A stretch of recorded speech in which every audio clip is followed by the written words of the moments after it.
156 number श्लोक।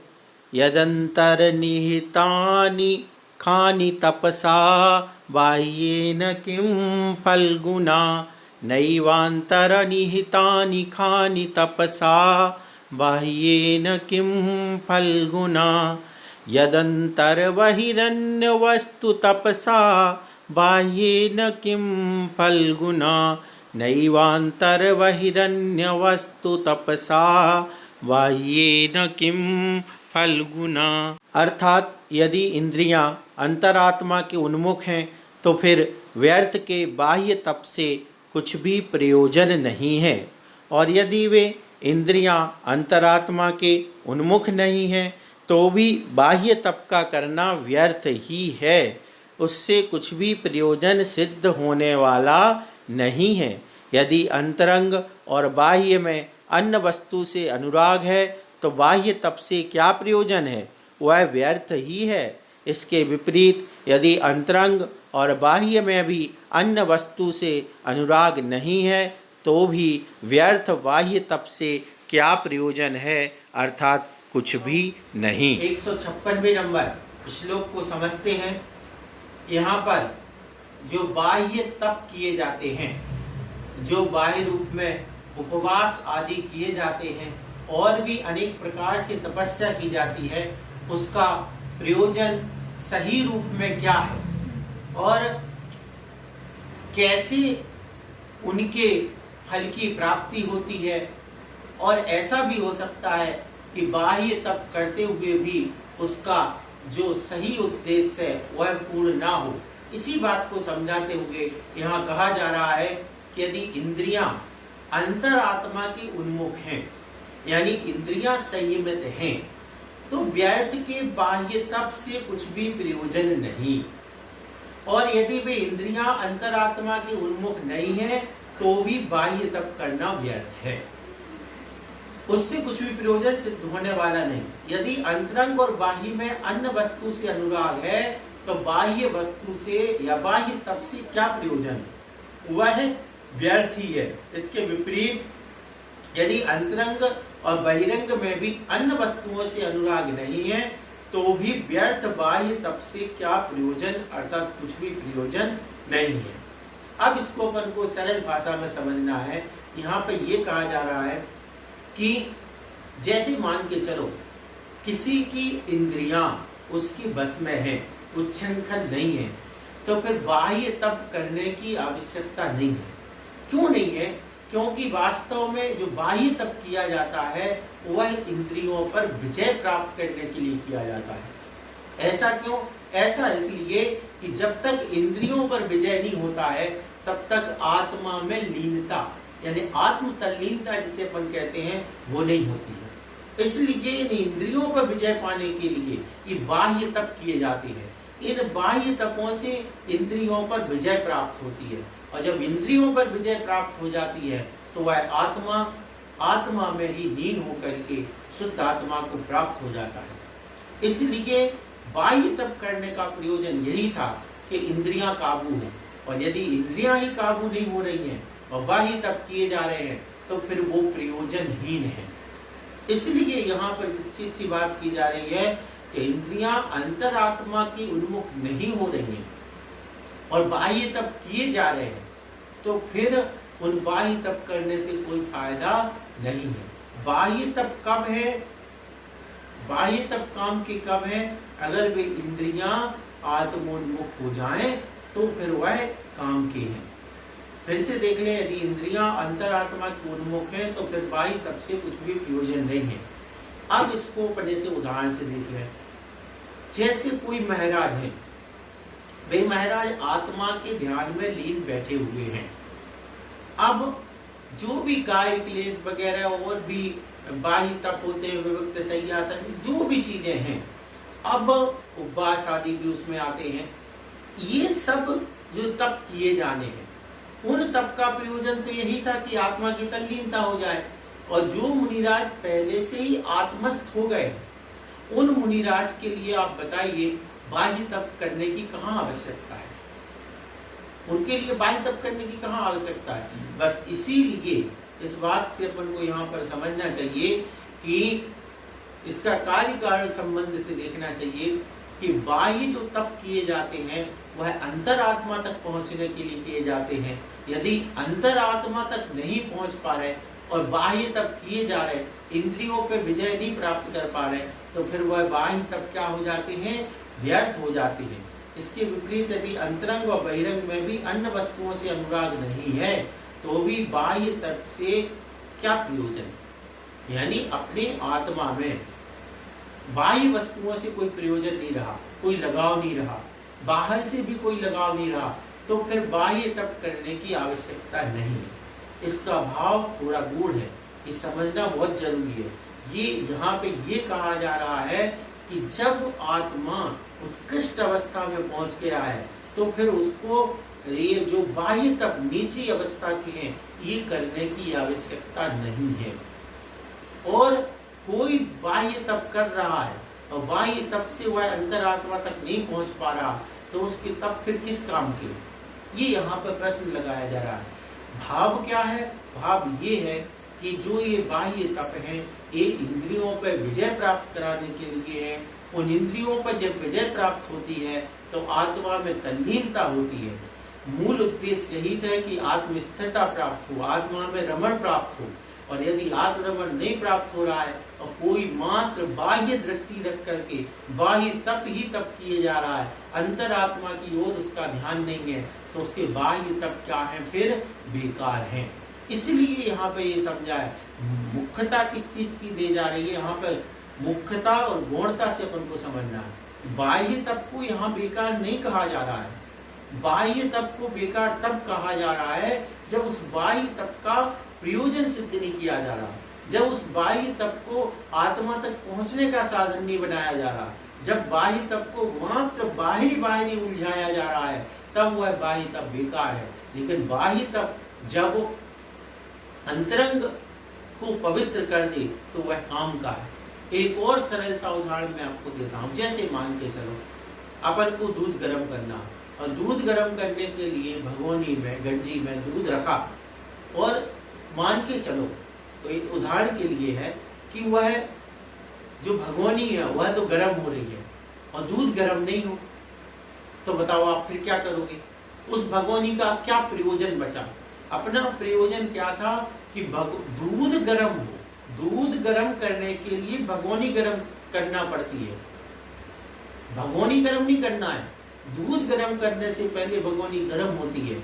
और यदि भगोनी गर्म होती है और दूध गर्म नहीं होता है, उदाहरण है इसको भी उसमें मत जाना, तो अगर नहीं होती तो फिर अपन क्या कहेंगे, वो किस काम का, फिर वो भगोनी किस काम की जिससे दूध गर्म नहीं हुआ। बस ऐसे ही तप को है कि बाहर में ये तप किया जाना था आत्मा को पवित्र करने के लिए, और आत्मा पवित्र नहीं हो रही है तो फिर वो बाह्य तप क्या है, व्यर्थ। 157 नंबर श्लोक। शुद्धम वागति वर्ति तत्वमितरत् वाच्यम च तत्वाचिकम शुद्धादेश इति प्रभेदजनकम शुद्धेतरत् कल्पितम तत्राद्यं श्रयणीयमेव सुदृशां शेषद्वयोपायतः सापेक्षानय संहरति फलपति संजायते नान्यथा। अर्थात शुद्ध तत्व वचन के अगोचर है, इसके विपरीत अशुद्ध तत्व वचन के गोचर है, अर्थात शब्द के द्वारा कहा जा सकता है। शुद्ध तत्व को जो ग्रहण करने वाला है वह शुद्धादेश कहा जाता है, तथा जो भेद को प्रकट करने वाला है वह शुद्ध से इतर अर्थात अशुद्ध नय कल्पित किया गया है।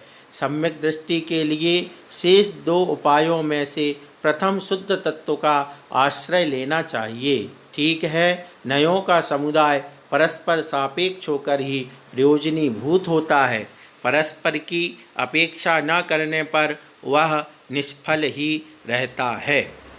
अब हम 157 नंबर श्लोक को समझते हैं। 157वें नंबर इस श्लोक में क्या कहा गया है कि जो शुद्ध आत्म तत्व है वह शुद्ध नय के द्वारा जाना जाता है, और अशुद्ध जो आत्मा है वह अशुद्ध नय के द्वारा जाना जाता है। अपन इस बात को पहले ही समझ चुके हैं कि एक हालांकि शुद्ध और अशुद्ध रूप से नहीं समझे थे, लेकिन नए तो समझ ही चुके थे कि नए एक दृष्टि है और वह दृष्टि एक सीमित होती है कि मैं सिर्फ अभी ये देखना चाहता हूँ। इसी प्रकार शुद्ध नय जब कार्य करता है तो वो फिर शुद्ध अवस्था देखता है, सिर्फ उसका काम क्या है, सिर्फ शुद्ध अवस्था देखना। और अशुद्ध नय जब जाता है, या मुख्य रूप से कह दो व्यवहार नय, तो अशुद्ध वह अशुद्ध वस्तु को देखता है। अब अपन को यहाँ पर ये देखना है कि जो शुद्ध तत्व है वह वचन के अगोचर है। यहाँ पर जो कहा जा रहा है कि उसको वचन के द्वारा कहा नहीं जा सकता है। इसके विपरीत अशुद्ध तत्व वचन के गोचर है। वर्णन जो अपन करते हैं वह अशुद्ध तत्व का करते हैं। शुद्ध तत्व कैसा है, वह वचनातीत है, वचन के माध्यम से नहीं कहा जा सकता, अर्थात शब्द के द्वारा कहा जा सकता है किसको, अशुद्ध तत्व को। शुद्ध तत्व जो ग्रहण करने वाला है वह शुद्धादेश कहा जाता है, तथा भेद को प्रकट करने वाला है वह शुद्ध से इतर अर्थात अशुद्ध नय कल्पित किया गया है। क्या मतलब हुआ, मतलब जो शुद्ध आत्म तत्व है वह शुद्ध के द्वारा शुद्ध नय के आश्रित है, शुद्ध नय से देखा जाता है, लेकिन उसको वचनों से कहा नहीं जा सकता है। और जिसका वर्णन किया जाता है वो क्या है, अशुद्ध तत्व है, और वह अशुद्ध नय से देखा जाता है। क्यों, क्योंकि शुद्ध नय तो अशुद्ध को देखते ही नहीं है, तो वर्णन कैसे करेगा। और अशुद्ध नय शुद्ध नय को, शुद्ध आत्मा को नहीं देखता, शुद्ध तत्व को नहीं देखता, वह तो देख ही अशुद्ध को रहा है। तो अशुद्ध नय अशुद्ध को देखता है और अशुद्ध का ही वर्णन करता है। सम्यक दृष्टि के लिए अब जो क्या है, दूसरा जो उपाय है, जो प्रथम उपाय है, कौन सा, शुद्ध तत्व, उसका आश्रय लेना चाहिए। क्या करना चाहिए, शुद्ध नय का आश्रय लेकर के शुद्ध तत्व को समझना चाहिए, शुद्ध तत्व को प्राप्त करना चाहिए। ठीक है, नयों का समुदाय परस्पर सापेक्ष होकर ही प्रयोजनीभूत होता है, परस्पर की अपेक्षा न करने पर वह निष्फल ही रहता है। इसकी देखो कितनी अच्छी सूक्ति है, सापेक्षा नय संहरति फलवती संजायते नान्यथा। दो बातें, सम्यक दृष्टि जो होता है वो क्या करता है, शुद्ध नय का आश्रय लेकर के शुद्ध आत्म तत्व को प्राप्त कर लेता है। यहाँ पे ध्यान रखना, यहाँ जो स्थिति है वो वीतराग सम्यक दृष्टि की है। वीतराग सम्यक दृष्टि क्या करता है, शुद्ध नय का आश्रय लेकर के शुद्ध तत्व को प्राप्त कर लेता है। अब वीतराग सम्यक दृष्टि कौन होता है, मुनिराज, वो भी कौन से, शुद्धोपयोगी मुनिराज।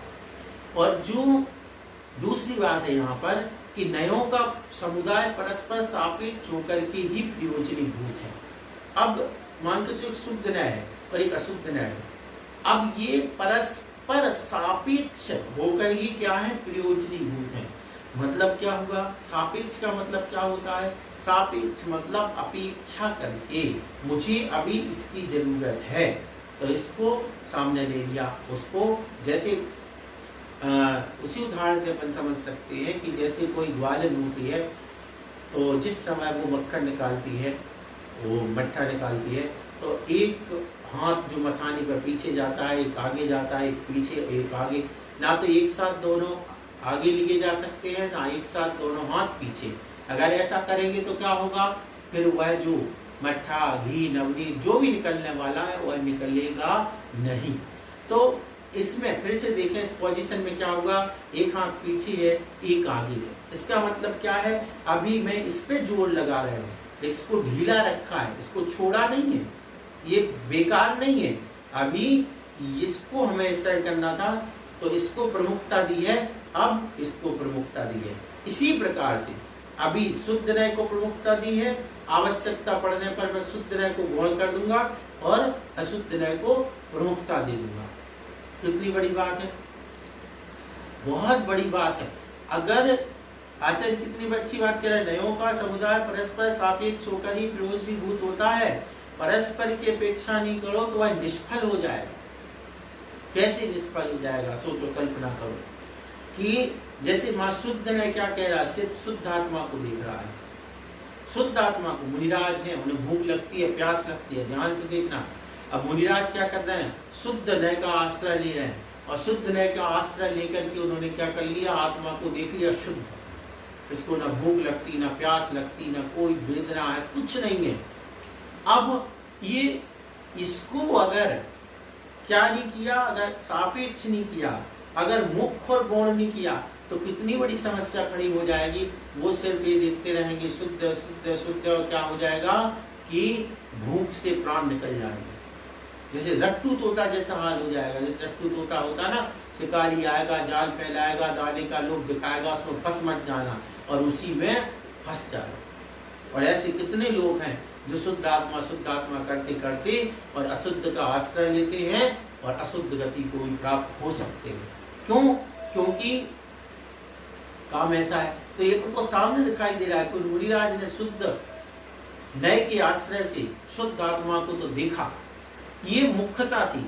लेकिन अब सुबह हो गई है, आहारचर्या का समय हो गया, भूख लग रही है, अब अशुद्ध नय का आश्रय लेना पड़ेगा।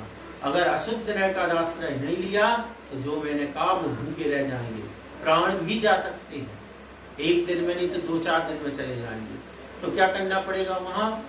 अब अशुद्ध नय का आश्रय लेना पड़ेगा। अशुद्ध नय क्या कहता है? वो देख रहा है कि मुझे भूख लग रही है, भोजन से मेरी तृप्ति होगी। ये किसका काम है? ये अशुद्ध नय का काम है। मैं आहारचर्या को निकलूं, ये कौन करा रहा? अशुद्ध नय। शुद्ध नय तो कहता है तुम चल ही नहीं सकते हो।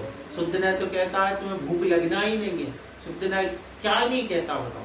सारी शुद्ध स्थिति दिखा रहा है, उसमें तो भूख प्यास का काम नहीं। तो फिर क्या हुआ?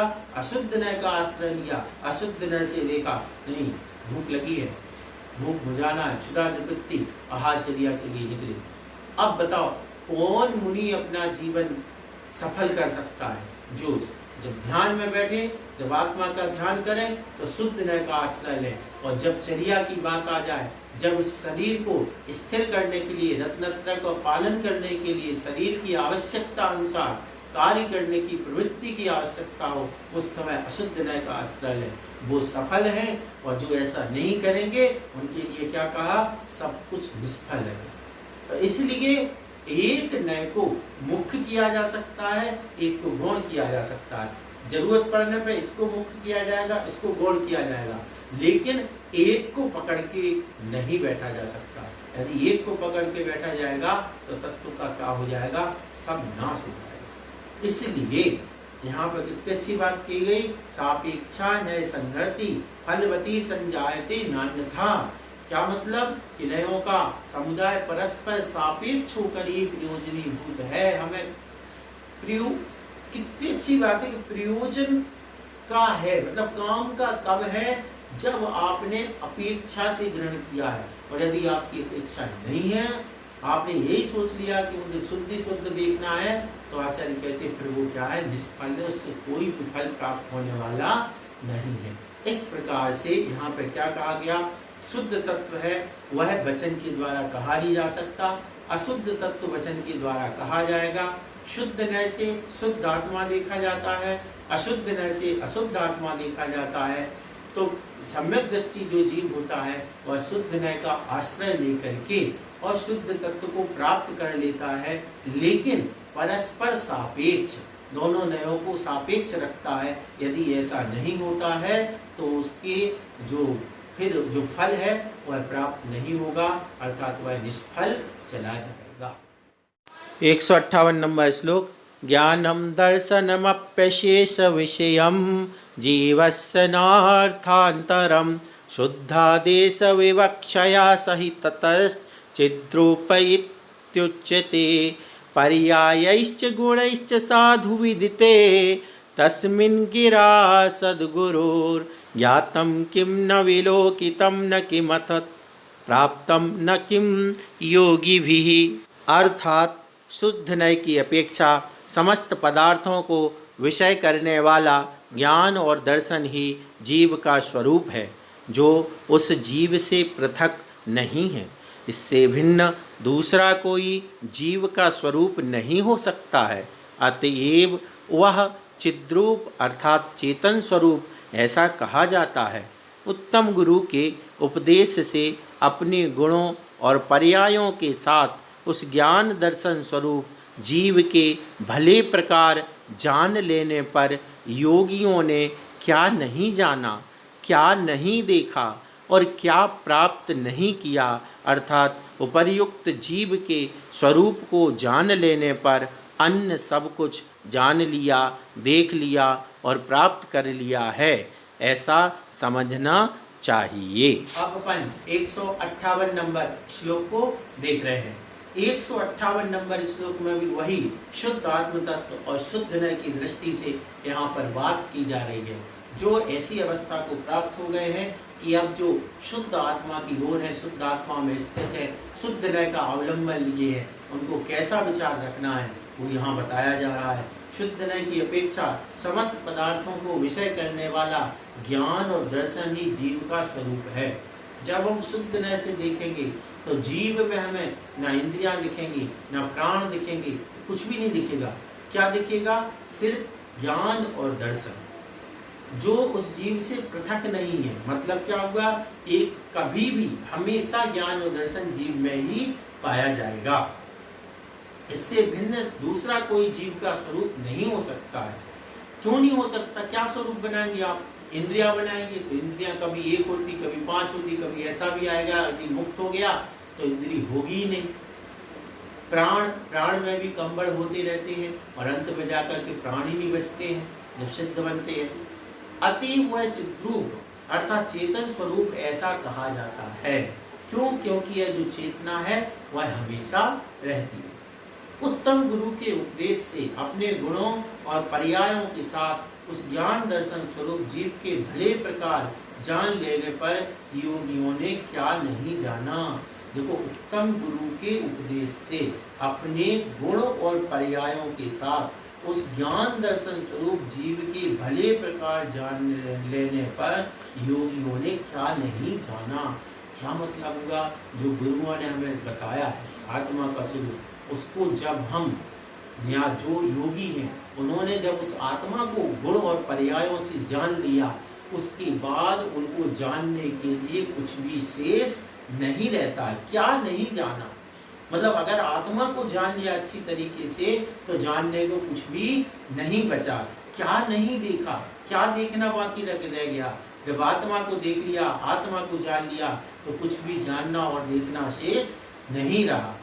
और क्या नहीं प्राप्त किया? जिसने शुद्ध आत्मा प्राप्त कर लिया है, अब उसके लिए प्राप्त करने को रहा क्या? क्या रहा? अर्थात उपर्युक्त जीव के स्वरूप को जान लेने पर अन्य सब कुछ जान लिया। ऐसे जिसने आत्मा के स्वरूप को जान लिया है, ज्ञान दर्शनमयी है आत्मा है, चेतना सहित आत्मा है, इसको जिसने गुण और पर्यायों के साथ जान लिया है, उसने सब कुछ जान लिया, देख लिया और प्राप्त कर लिया, ऐसा समझना चाहिए। क्या बताया जा रहा है? यहाँ पे ये बताया जा रहा है कि इस दुनिया में तीनों लोकों में आत्म तद्द्रष्टव्यम तद्दिष्टव्यम तद्द्रष्टव्यम मुमुक्षु भी, इस प्रकार से जो अष्टोपदेश की कारिका है ना, कि उसी को पूछना चाहिए, उसी को देखना चाहिए, उसी को जानना चाहिए। तो ये जो है इसको याद करते हुए याद रखना चाहिए, जो विषय से संबंधित अन्य जो अपन पहले पढ़ चुके हैं उनको भी इनके साथ अपन को स्मरण कर लेना चाहिए। तो जो साधु हैं, योगी हैं, उन्होंने जब शुद्ध आत्म तत्व को प्राप्त कर लिया, जान लिया, पहचान लिया, प्राप्त कर लिया, तो दुनिया की कोई भी चीज उनको जानने, देखने को, प्राप्त करने को शेष नहीं रह जाती है। उसका सार क्या होगा? सार ये होगा कि तीनों लोकों में एकमात्र अपना जो आत्मा है वह है सारभूत है, वह प्रयोजनीय है। और यदि वह प्रयोजन पूर्ण हो गया, आत्मा को समझ लिया, तो फिर क्या हो गया? सब कुछ समझ लिया, फिर पूरी दुनिया को समझने की जरूरत नहीं है। एक साधे सब सदे, सब साधे सब जाए। बस सीधी सी बात है कि जड़ में पानी चला गया तो पूरा पेड़ हरा भरा हो जाएगा। इसी प्रकार से मूल जड़ क्या? अपने कल्याण की आत्मा, आत्मा को समझ लिया तो सब कुछ, तो सारा संसार अलग है, अपना कल्याण निश्चित है। इस प्रकार से आत्मा के स्वरूप को जानना, समझना और प्राप्त करना चाहिए।